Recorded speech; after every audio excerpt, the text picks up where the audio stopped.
మీకు అందరికీ అర్థమయ్యే భాషలో మళ్ళీ చెప్పాలంటే నిన్న కాక మొన్న ఆవిడ అమాయకుడు వచ్చి నాకు 6,37,000 ఎంతో జీతం వస్తుంది, సంవత్సరానికి 93 లక్షల ప్యాకేజ్ అని చెప్తే తమ్ముళ్ళు 93 లక్షల ప్యాకేజ్ అని గట్టిగా నొక్కి ఒక్కడించారు.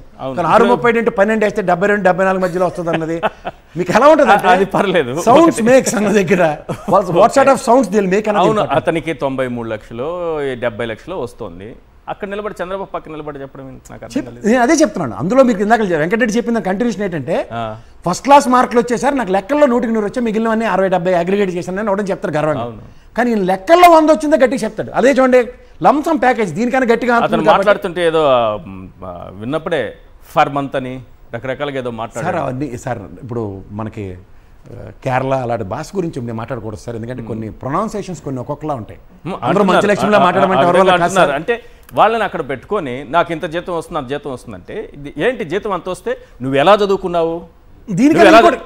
మీ తమ్ముళ్ళు నువ్వు అమ్మఒడి లాంటి పథకాన్ని అంటే ఒకటి ఉండొచ్చు, తర్వాత ఫీజు రియంబర్స్మెంట్ లేకుండా చదువుకునే వాళ్ళు ఎవరైనా ఉన్నారా? మీరు దాన్ని అద్భుతంగా అమలు చేసిన ఆ ఏజ్ కుర్రాడంటే రాజశేఖర రెడ్డి గారి దయ కదా ఇంటుంది. అది నేను ఒక మాట చెప్తా సార్, మీరు చంద్రబాబు ఏం చేశాడని ఆయన పక్కన నిలబడి 93 లక్షల జీతం అంటాడు. మీరు ఒకసారి చెప్పాలి అసలు ఏం సంబంధం అతనికి? మీరు సంబంధం అంటారు, మీరు అసలు విషయం గ్రహించండి. అన్నా క్యాంటీన్ ఓపెన్ చేయగానే ఒక రెడీగా వచ్చి కలిపడిపోయాడు. ఆడ కంచంలో నెట్టుకొని తిన్నాడు కదా గ్యాప్ కొందా రోజు అన్న క్యాంటీన్ ఓపెనింగ్ రోజు. ఆడు ముందు రోజు అంతా KFCలో తినొచ్చాడు. ఇప్పటిదాకా నాకు ఫుడ్ లేదన్నాడు, మా ఫ్యామిలీకి ఫుడ్ లేదన్నాడు. ఆ KFCలో తినుకొని వచ్చి ఇక్కడ మళ్ళీ నిన్నాడు 93 లక్షల ప్యాకేజ్ చెప్పిన కుర్రాడు 637 ఎంత చెప్పాడు నెలకి లెక్క. 2కి నక్కకి నాగలాగా ఉన్న తేడా అంటే తేడా కాలేదు. ఇవన్నీ ఏంటి దీని అర్థం? పెయిడ్ ఆర్టిస్టులు రెడీగా ఉంటారు అక్కడ.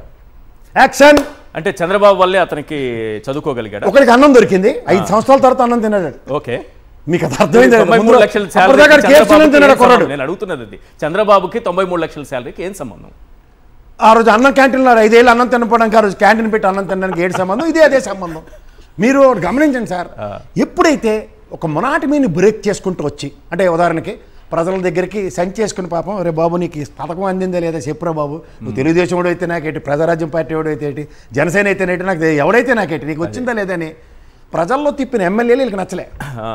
అండ్ మోర్ ఓవర్ ఏంటంటే అదేంటి మామూలుగా అసలు కుదరదు కదా, అసలు ఖాళీ ఉండదు, ఎంతసేపు పితూరులు చెప్పుకొని తిరగాలి, ఆ భోగనిశాలలో వచ్చిన వార్తను మేము విశ్లేషించుకోవాలి, ఆతృత ఆపుకోకూడదు, ఎంతసేపు జగన్మోహన్ రెడ్డి గారు ఆవువ్యాసం కంక్లూజన్లో ఆయన అబాస్ పాలు చేసుకుంటూ వెళ్ళాలి.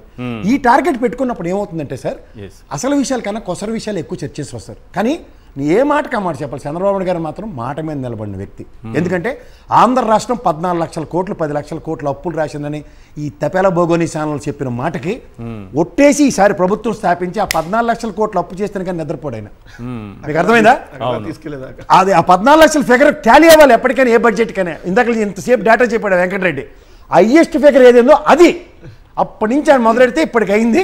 అది జగన్మోహన్ రెడ్డి గారి సంకల్పం 14 లక్షల కోట్లు అప్పు చేయాలని. నేను ఇవాళ నిర్వర్తించాను, నెక్స్ట్ ఎలక్షన్కి వెళ్తాడు ఆయన. జగన్మోహన్ రెడ్డి గారి పైన ఏవైతే అభాండాలు వేశారో ఆ 14 లక్షల కోట్లు ఇప్పుడు టార్గెట్ చంద్రబాబు నాయుడు అదే టార్గెట్. ఎందుకంటే ఈ వేగంతో వెళ్తే 5 ఏళ్లలో అందుకుంటారా? ఇప్పుడు నెలకు 15,816 కోట్లు. What is this? మీకు బెన్ జాన్సన్ రేసులో ఆయన సంక్షేమాలు అందించుకోలేక తిప్పన పడితే ఆల్రెడీ 687 ఫిగర్ చెప్పేశారు కదా, 647.